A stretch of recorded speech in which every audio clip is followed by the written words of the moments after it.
attending social occasions themselves really helped their jobs.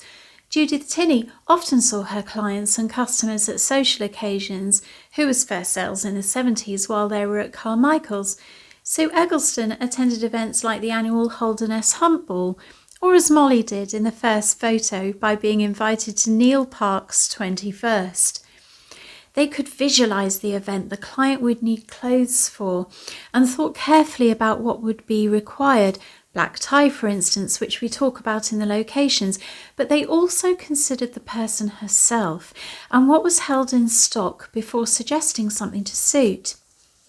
In the salon, nothing was on display.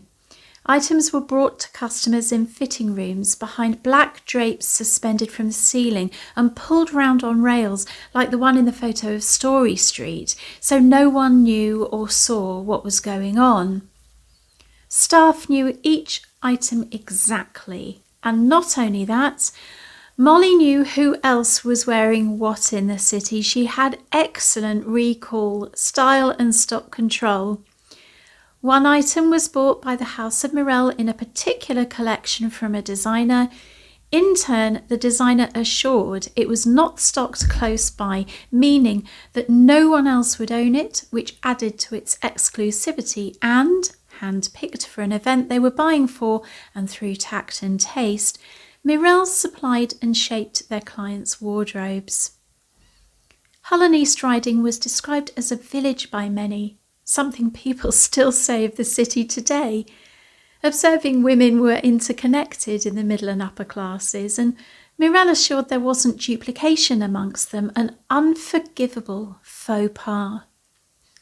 It was only from mid-1960, when La Boutique opened, that clothes were available for customers to browse, try on and take to the till, which was called off the peg, and we talk about in the locations, but they were still of very good quality from excellent labels.